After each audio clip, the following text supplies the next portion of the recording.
Cheryl, because she has an amazing story. And I hope this will really inspire you about whether or not you want to go in for the ask. So, oh, great. We have Cheryl already. Yay. Okay. Can you guys see Cheryl and hear Cheryl?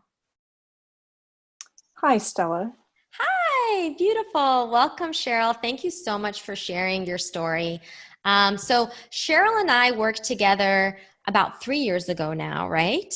And at the time, Cheryl was a director of research at a academic publisher.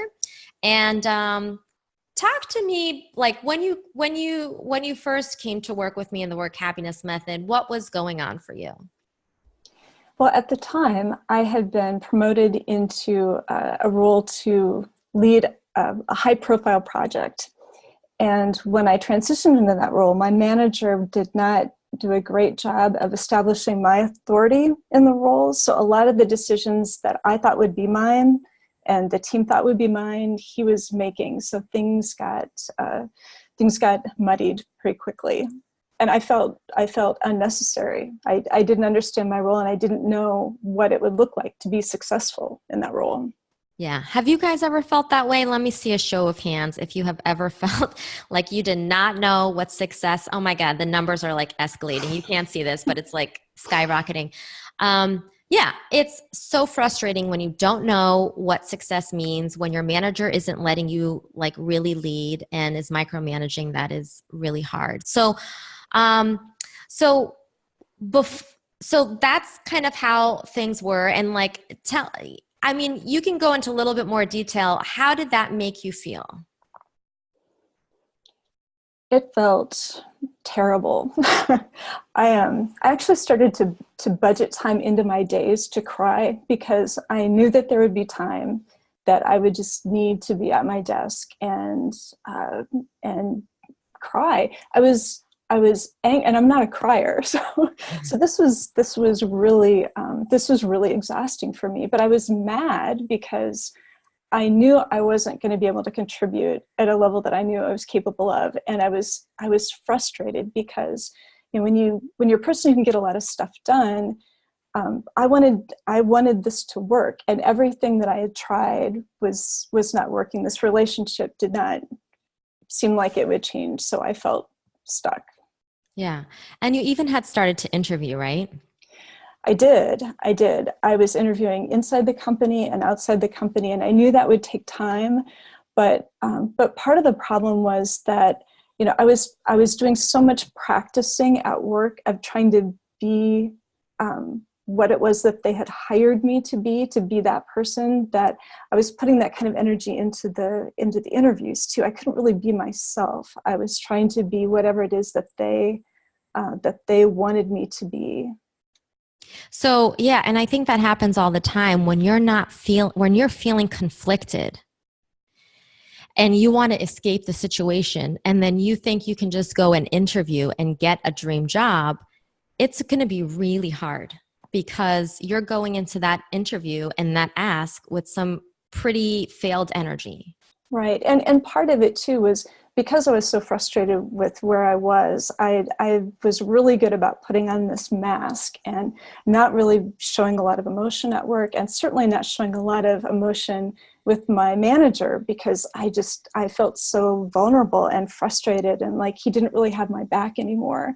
So those kinds of feelings of not being able to share like authentic emotions, I mean, that's really limiting. And I think that people in interview situations, when you're being your authentic self, then they can be too. And people really respond to that. So when you're doing that or not able to do that in a job interview, the chemistry really changes. Absolutely. Absolutely. So what kept you from getting what you want at work? Like what held you back? Why didn't you have a conversation with your boss earlier?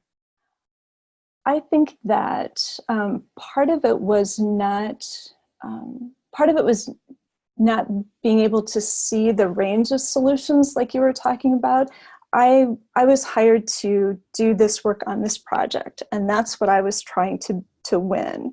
And that was not going well, and I was not able to fix this. And we tried a lot of ways to set different kinds of boundaries and work together, but it wasn't working. So to me, the answer was to succeed on that project or find another job. But it really wasn't so much about finding the new job. It was more about being able to express who I was and express what I needed, and be honest that it matters what I need. It matters what the company needs, but it matters what you need as a member of the team too. Yeah, so that was one of the values that emerged for you. I remember a few values that emerged was one, being a champion. So you guys obviously have just met Cheryl for the first time, but she's also a boxer.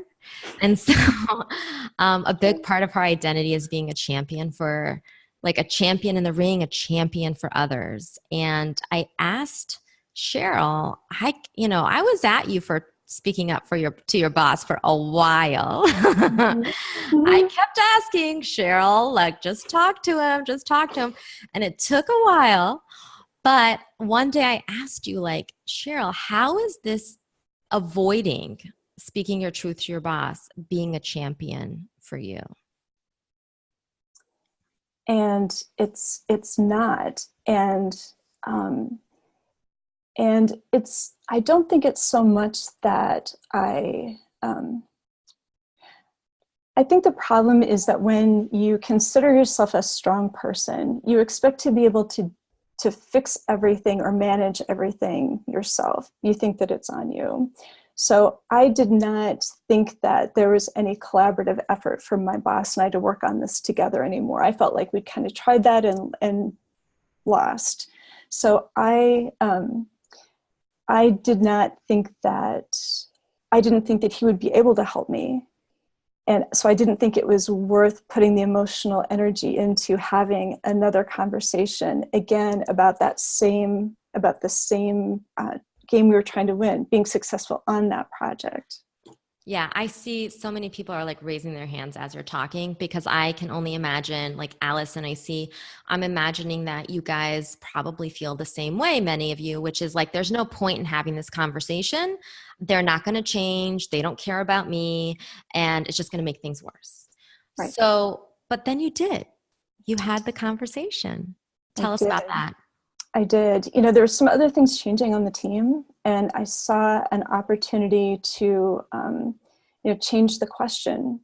So rather than making it about succeeding on this project, if a value of mine, for example, was autonomy and wanting to be able to make some more decisions on my own, there was an alternate project that would need leadership. And, rather than approaching it with the professional mask that I normally would, I could have a conversation with my manager pretty honestly about being frustrated and that we're both frustrated. And as people, is there a better way to do this in a way that serves the team, but then also serves me personally?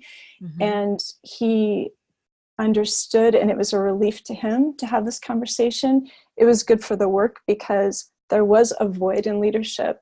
And I actually switched over to a different project within that same one-on-one meeting that we had. It was instantaneous. And while I knew that long term my interests were not, this was not going to be the place for me forever, and I knew that. But part of this process too was for me to realize that the solution that I think that I have is not necessarily the solution. It can be the bridge to something else. Or even more importantly for me, I think, was that practice of just self-expression, that I was going to need to learn how to be that person. And then even if I was in a situation that I had resigned myself, I was resigned to the fact that there would be a bad outcome. But what I think I realized is that you can accept a bad situation and look for alternate solutions rather than just resign yourself that this is not going to work and the Yes. only choice is another job, because that may take time and that may not be the answer, but you need other people to help you see that. Yes. And I think that, you were able to be in that conversation, and we talked about this because at that time you were really practicing, other aspects of being who you wanted to be. you were doing the gratitude work, and you were really doing the work. And we had lots of emails back and forth about how things were transforming for you. And so I just want to reiterate for you guys that in one meeting, in a one-on-one, Cheryl went from before convinced her boss didn't give a crap about her and that she had to go. And in like 30 to 45 minutes, she got put onto a new team, a new project, and got the autonomy she was craving, and was no longer, right? You no longer cried at your desk after that, at least, right? No longer. No, no. And it was a short-term solution, but it was the right step for me at the right time. And I don't think I would have seen that opportunity if I hadn't been in a less bleak mindset from being more grateful. And the complaint vacation, my whole team, we did the complaint vacation, the permanent vacation. but if I had not been in that kind of mindset, I don't think that I would have had the courage to take advantage of the opportunity, or probably would have even seen it. Yeah. And after you did that, how did that impact the rest of your team? It was really, it was good for me because I could be more of the kind of leader that I wanted to be.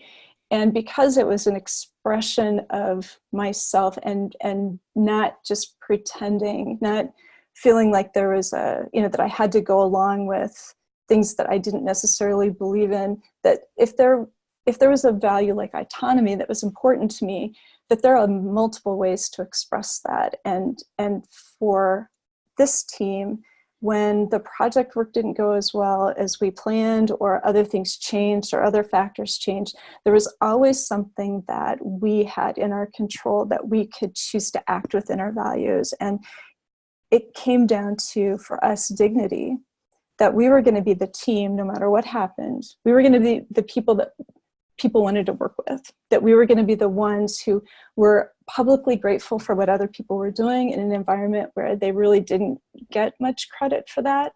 So that at the end of the day, in terms of satisfaction, even if the project work wasn't, work that we were necessarily the most proud of because we didn't have as much control over that, what we had control over is how we showed up. Oh, I love that. I love that. And And that that is, feels good at the end of the day. yes. And that is what I want all of you guys to take away, is that you might not be able to control the circumstances, but you can control how you show up. And when you do control that, you get possibilities that you cannot even imagine. Like, this was not on Cheryl's radar. And there may be things that are not on your radar that can bring you tremendous relief, satisfaction, and engagement. So thank you so much for sharing your story, Cheryl. I'm so grateful that you shared, and it was so lovely to witness all of that goodness. So thank you. Thank Um, you. all right. So I just